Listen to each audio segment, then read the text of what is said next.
Demain, c'est le 1er décembre, yes! Et qui dit 1er décembre dit film de Noël, et donc retour de mon calendrier de l'Avent spécial film de Noël. Alors il y aura pas que des films de Noël précisément, mais des films qui se passent pendant la période des fêtes, que ça traite de ce sujet-là ou non. Donc il y aura 24 vidéos du 1er au 24 décembre, il y aura potentiellement quelques films en plus sur Insta. Mais avant de commencer ça, il faut enfiler une super tenue. 3, 2, 1... Waouh! Mais regardez-moi ce pull merveilleux! N'hésitez pas à venir sur Insta, TikTok et YouTube et on se retrouve demain pour la première vidéo. Ah ah. Calendrier de l'Avent 2025, film de Noël du 1er décembre et on commence avec la suite d'un film culte dont j'ai parlé l'année dernière, un film sorti en 2002, Hyper Noël.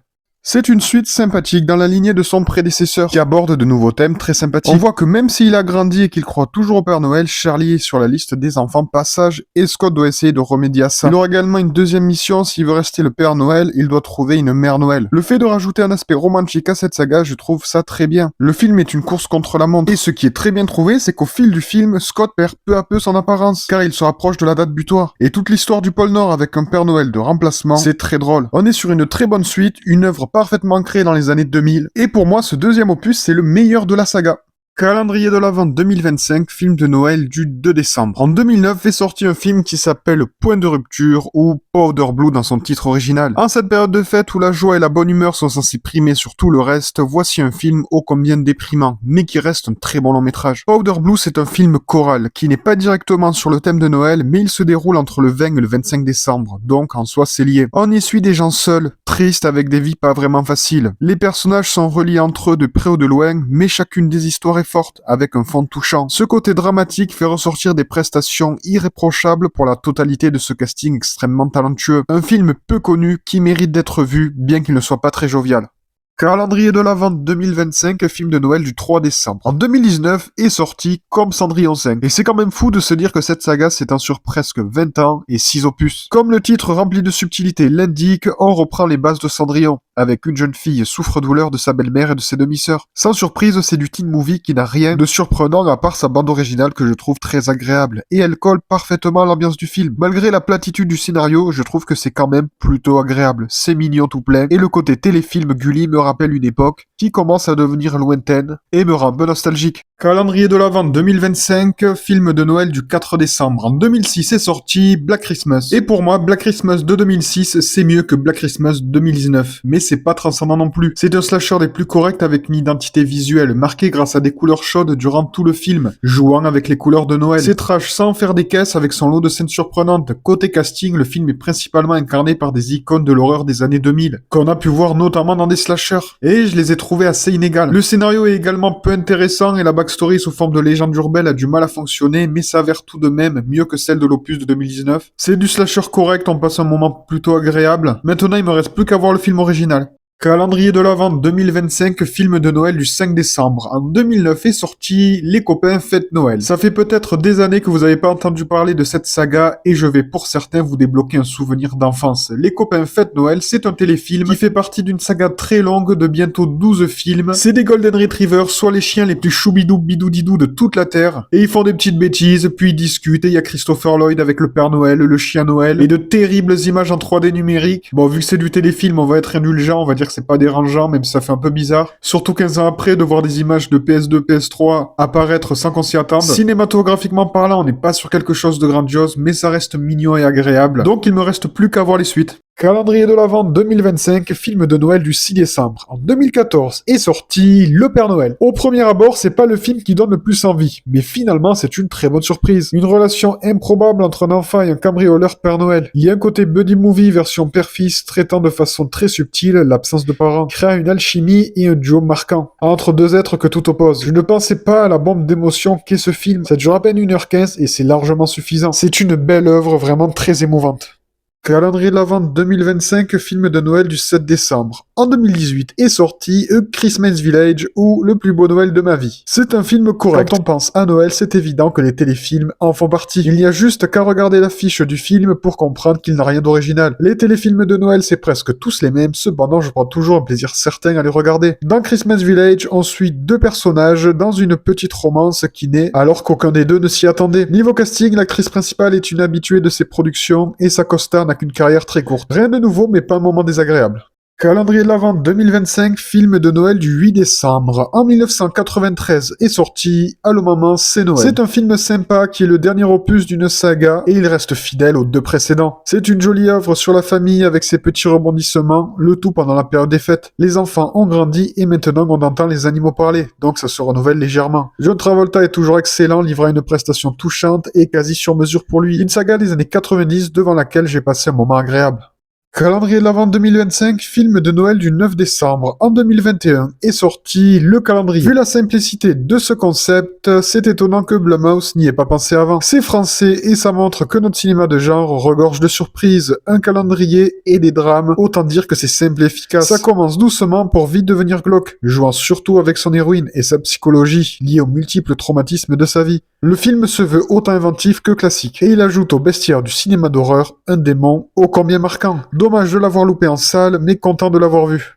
Calendrier de l'Avent 2025, film de Noël du 10 décembre. En 2020 est sorti Holiday. J'hésitais avant de regarder ce film, malgré un bon duo, je pensais avoir une comédie de Noël des plus classiques. Alors globalement c'est le cas, un duo qui se dit ami et qui au fil du temps devient des amoureux. Là où le film s'écarte des autres œuvres, c'est grâce à son humour. Emma Robert et Luc Brasset sont excellents. Ils sont drôles et attachants. Nous passons une année avec eux à travers toutes les fêtes du calendrier et on se prend vite dans ce récit. D'autant plus que de nombreuses fêtes sont célébrées aux États-Unis, ce qui donne la longévité nécessaire au développement de l'intrigue. Et en plus de ça, il y a Frances Fisher qui joue Rose dans Titanic, donc c'était génial.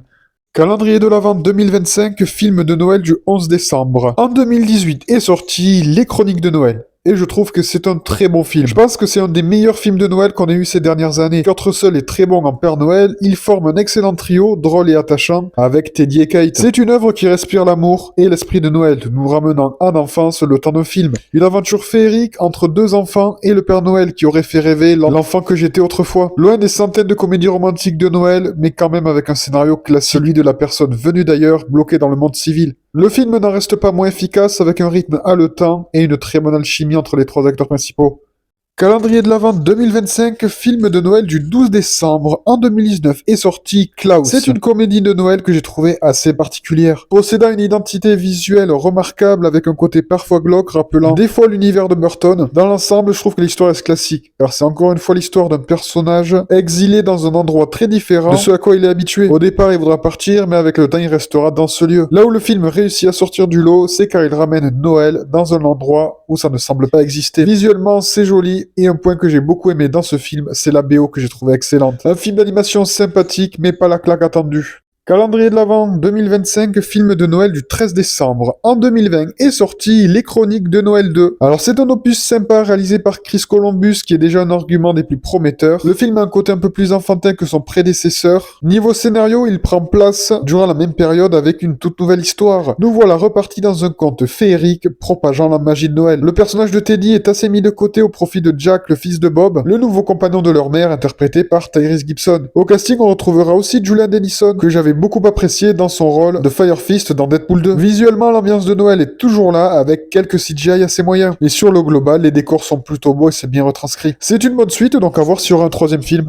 Calendrier de l'Avent 2025, film de Noël du 14 décembre. En 2023 est sorti Un Noël sans fin ou It's a Wonderful Knife. Alors là, on est sur de la pépite méconnue. C'est un film qui a pop devant moi, l'air de rien en pleine période de Noël et qui m'a agréablement surpris. J'adore les slashers. Quand ils sont fun et qu'ils ont un côté comique dans la lignée des Happy Birthday ou de Freaky, c'est vraiment génial. Un Noël sans fin, c'est tout ce qu'il y a de plus fun dans ce genre de production. Et en plus de ça, le casting est très bon. Préparez-vous à vivre un Noël ensanglanté au travers d'un voyage dans un monde alternatif. Avec une patte visuelle et un travail des couleurs réussi, l'ange de Noël a quitté sa branche du sapin pour rougir la neige. J'ai passé un très bon moment et j'ai hâte de le revoir. Calendrier de l'Avent 2025, film de Noël du 15 décembre. En 2023 est sorti Un Noël façon Bad Guy. En 2022 et 2025 sont sortis les deux opus Bad Guys qui sont deux très bons films d'animation. Netflix a lancé des courts-métrages et une série sur les Bad Guys, et vu que cette licence appartient à DreamWorks, c'est normal d'avoir des sous-opus et des spin-offs. Je sais pas vraiment si je m'attendais à quelque chose avec ce court-métrage, mais j'ai été déçu. Le casting vocal est différent, mais ça c'est normal vu le projet. L'humour fonctionne moins bien, tout comme cette histoire très expéditive et pas vraiment captivante, même si sur le papier elle aurait pu être intéressante. À voir si les autres courts-métrages Netflix sont meilleurs, mais en tout cas celui-là j'ai pas vraiment apprécié.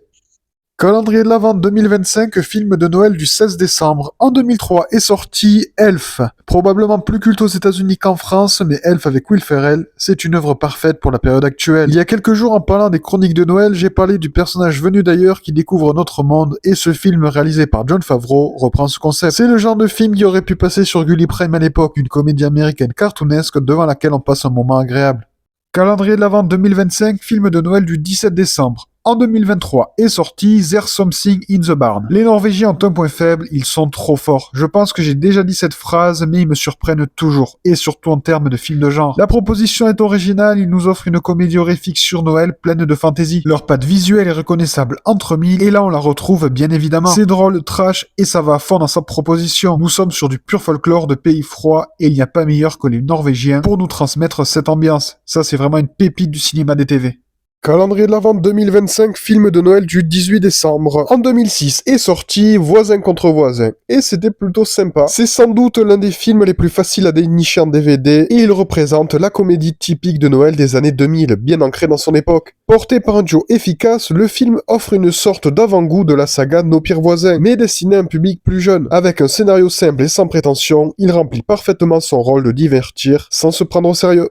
Calendrier de l'Avent 2025, film de Noël du 19 décembre. En 1990 est sorti Maman j'ai raté l'avion, mais ça serait trop facile de parler d'un bon film, du coup on va parler de Maman j'ai raté l'avion, ça recommence, sorti en 2021. Et évidemment c'était pas ouf, j'ai l'impression que le four de ce film était inévitable. Au-delà de prendre le risque de faire un remake d'un film culte et intemporel, et aussi malgré le retour de John Hughes au scénario, avec ce film, ça n'a pas pris. Le public et la critique ont été unanimes pour dire que c'était naze. Dans le fond, je pense que Disney aussi avait conscience que le film était un minimum moyen, et au pire catastrophique, parce qu'ils l'ont balancé sur Disney+, dans une grande indifférence. Et à un moment, il y a même un personnage qui dit un truc du genre « Ouais, c'est la mode de faire des remakes qui n'égaleront jamais l'original », une phrase qui n'est à mon avis pas si anodine que ça. Comme beaucoup d'œuvres du genre, c'est une pseudo-suite, avec un caméo assez grotesque qui n'apporte rien au métrage. Concernant le reste, le personnage principal n'est pas très attachant, ni même convaincant, et c'est pareil du duo d'antagonistes, même s'ils prennent l'histoire à revers, mettant l'enfant au second plan. J'ai pas trouvé ça abominable, mais c'était pas un très bon moment.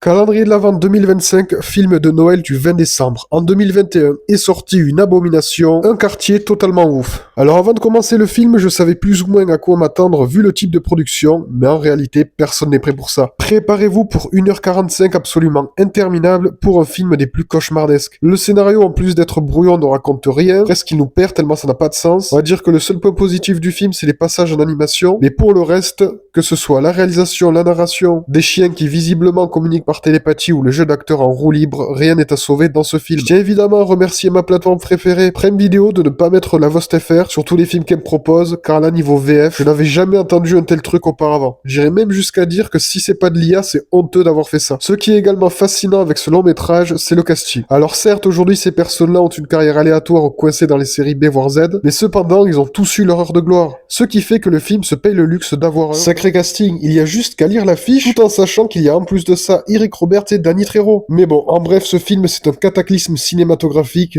Calendrier de l'Avent 2025, film de Noël du 21 décembre. En 2025 est sorti Panique à Noël. Même dans les productions pour le jeune public, les Norvégiens sont forts. Sans renouveler le genre et en étant une sorte de Maman j'ai raté l'avion avec des souris, Panique à Noël illustre parfaitement l'expression simple efficace. C'est mignon, drôle, jouant avec la surenchère sans faire trop. C'est un film qui a sa place dans les salles de cinéma et c'est pas un téléfilm de Noël qui s'est payé le luxe d'avoir une sortie sur grand écran, comme c'est le cas avec certains films. Ce que je redoutais un peu, mais au final j'ai passé un bon moment.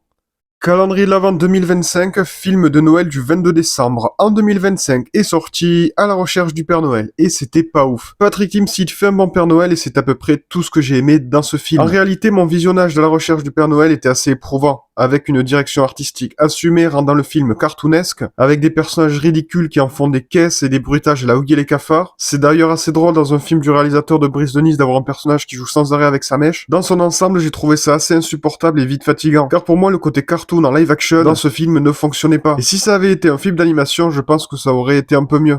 Calendrier de l'Avent 2025, film de Noël du 23 décembre. En 2024 est sorti Les Cadeaux, et c'était pas ouf. C'est sorti il y a un an dans une globale indifférence, et même s'il a réussi à faire un peu plus de 100 000 entrées, Les Cadeaux c'est le genre de film que je trouve déprimant. Il dépeint un portrait assez réaliste de la globalité des gens, un quotidien morose, des gens démoralisés et démoralisants, de l'hypocrisie, un couple en crise, des histoires de famille, bref, un film ennuyeux, généralisant le monde actuel, et c'était pas un très bon moment. Calendrier de l'Avent 2025, série de Noël du 24 décembre. En 2022 est sortie Tempête à Noël. Tempête à Noël, c'est une série norvégienne dans laquelle on suit des gens bloqués dans un aéroport à Noël à cause d'une tempête. On retrouve ici des histoires de vie. Entre belles histoires, histoires tristes, rencontres, on embarque sans décoller dans des récits de vie touchants et variés. Le casting est bon, c'est bien écrit. Le rythme est lent, ça qu'on subisse le visionnage. Sur le global, c'est une bonne série. Toutefois, elle n'est pas vraiment marquante, ce qui la rend rapidement oubliable.